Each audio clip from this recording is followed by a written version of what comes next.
since I've been on here. A lot of stuff has happened.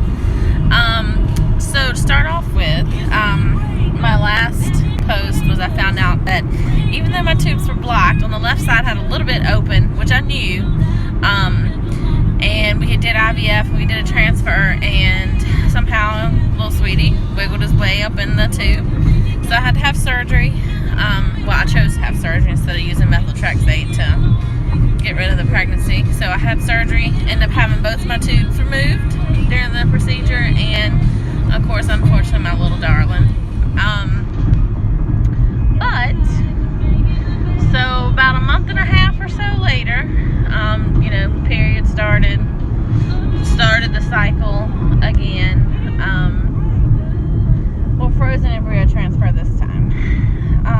So this time, we had our biopsy results back for our embryos, and we only biopsied 4, the ones that they didn't see fertilized normally, but they still divided and grew just like the rest of them. So we had those 4 biopsied. Out of those 4, we had 3 boys and 1 girl.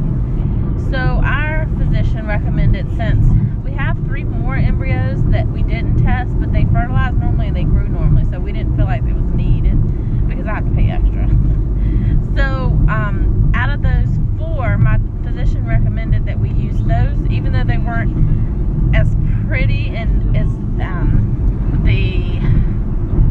the way they look, the way they divided, it's not as nice looking, I guess you could say, as the other ones. The grade wasn't as well as the other ones. But the only thing about these, we knew they were chromosomally normal. And of course, most people that are going through fertility issues know that chromosomal issues are the number 1 cause of miscarriage. So they suggested that I use those embryos because we knew they were chromosomally normal. So that's what we decided to do. We decided to transfer a boy and a girl.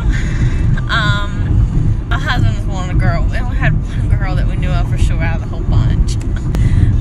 So we transferred the boy and the girl. They recommended me to do a single embryo transfer, which at this time, at this appointment, this wasn't my regular doctor.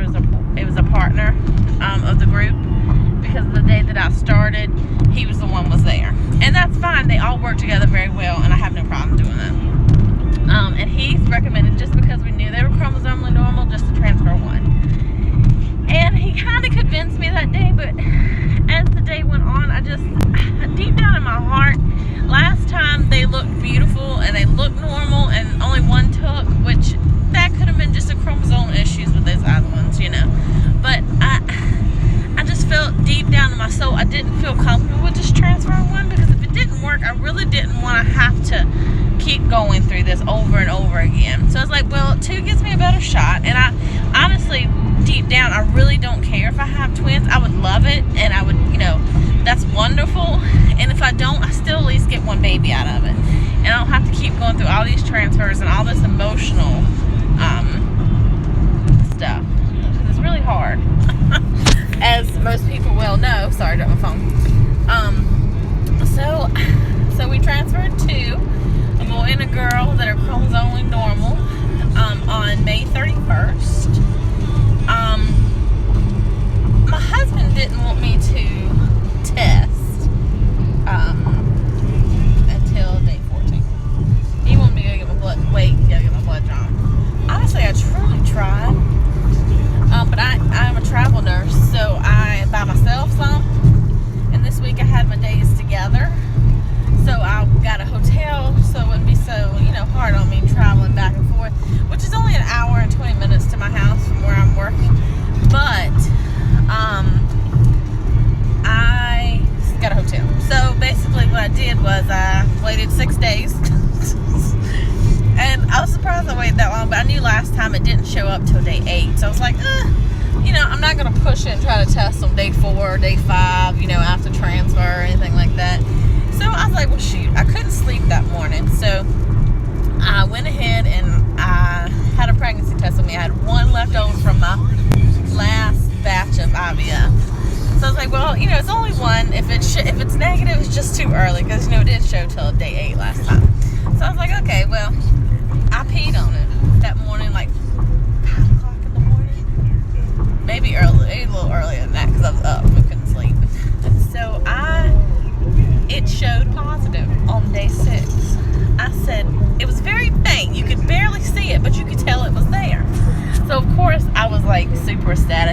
I called my husband.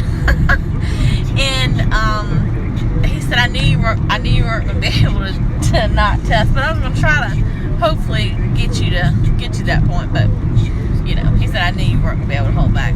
See, my face is completely broke out.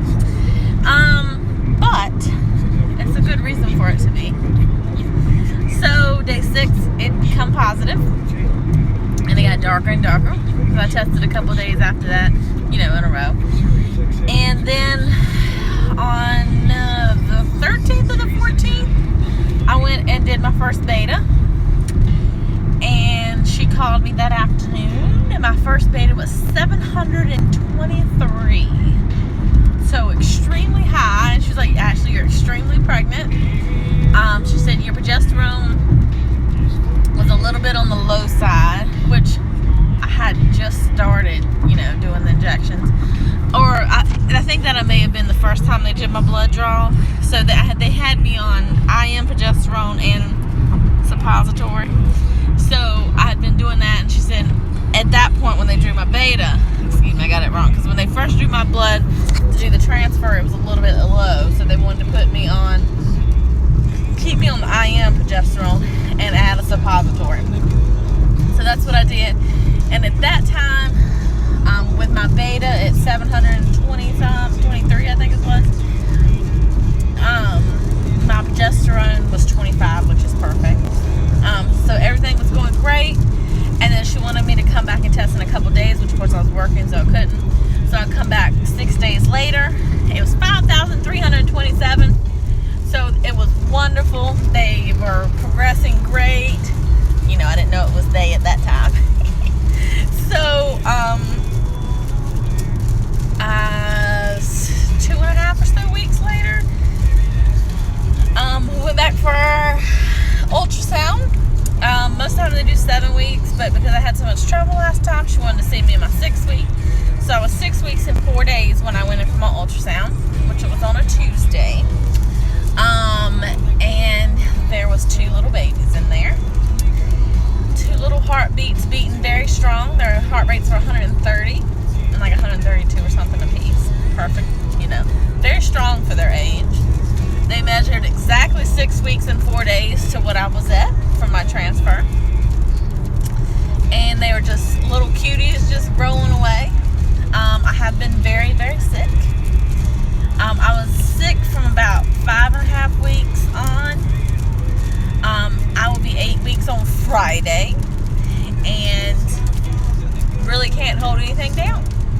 Been drinking a lot of Gatorade.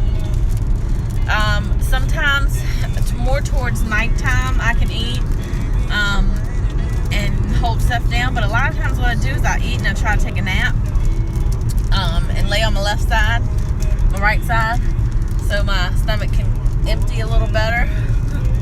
At first, like last week, I could if I kept a little bit of something on my stomach every 2 hours, I could kind of manage the nausea and vomiting a little better. Not this week. If I eat anything, it's coming up. I did get to eat a bowl of cereal this morning, and I stayed up for about an hour. Then I took it. Then I went back to sleep because I had to work tonight, and kept that down.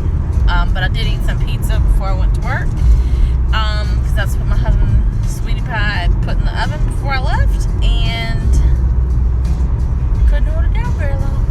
About an hour, and then just everywhere. So I get some nutrients, I guess. Gatorade does seem to help with my nausea.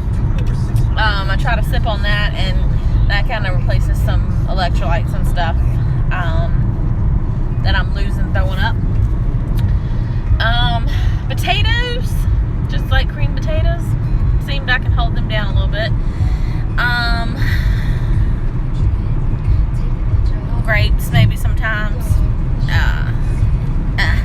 It just really all depends on the days, like because your numbers increase every 48 to 72 hours. When they increase, my body goes through hell, and then I have a couple good days, and then it goes back through hell again.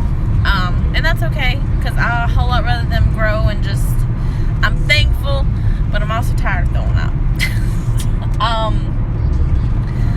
I didn't want to use Zofran because there was some birth defects coming from Zofran. So it's Diglegis, Digitalis, I think that's how you say it. I'm sure I'm saying it wrong. That I started trying to use, and last week it worked great. It's vitamin B6 and an H2 receptor, or a blocker, that is supposed to help with your nausea. I've been so sick, I've been throwing them up after I take them, so it really hasn't helped this week. But it did help last week and previously. It really helped very well.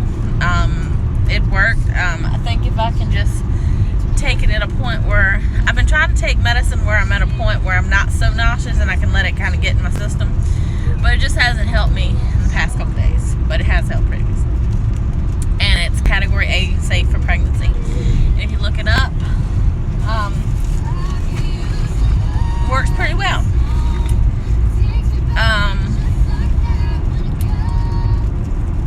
If you don't know how to spell it or look it up, just look up a drug safe for pregnancy to help with nausea, and it'll come on. Other than that, I'm doing great so far with this pregnancy, as far as I know. I got an appointment on next Tuesday with a high-risk doctor. One, because I'm having twins. Two, because I have a little bit of issues with blood pressure already. Plus, IVF, PCOS, previous miscarriage, and all that kind of stuff. So, I go to see him. I'm trying to eat a little bit of something while I feel good. They're trying to get an ultrasound for the same day, but I haven't been able to yet. But it's cool. It's whatever. I just need to be seen by somebody and get everything started. And see, how he works and what works with. I've never done it before. I lost my other one before we got started, so you know how you try to be so healthy? When you're throwing up, you eat what you can eat, and you drink what you can drink. And I've been able to tolerate soda and Gatorade. I try to drink water. It's so hard to keep it down. I even put like the grape Kool-Aid stuff in it. It's still hard to keep it down. So I drink what I can drink. And hopefully once this nausea going all the way, I can drink more water. Gatorade has a lot of water in it. Like teas. The caffeinated tea has a lot of water in it. I try to drink milk. But plain just water really makes me want to throw up. So, Gatorade has plenty of water in it. So I do that. And if my stomach will take a soda, I drink the soda. I can do a lot worse things the way I look at it, but I be a lot worse off if I can't hold anything down. That's the way I look at it. So, a little soda ain't gonna hurt them. But I drink more Gatorade than that. And then the Kool-Aid does help. The little Kool-Aid squirters, they help with water. So, but that's about it. And I've got great news, so hopefully it continues to be great news. And I feel like it is because they're killing me with nausea. So that's always a good sign. It means your levels are rising appropriately.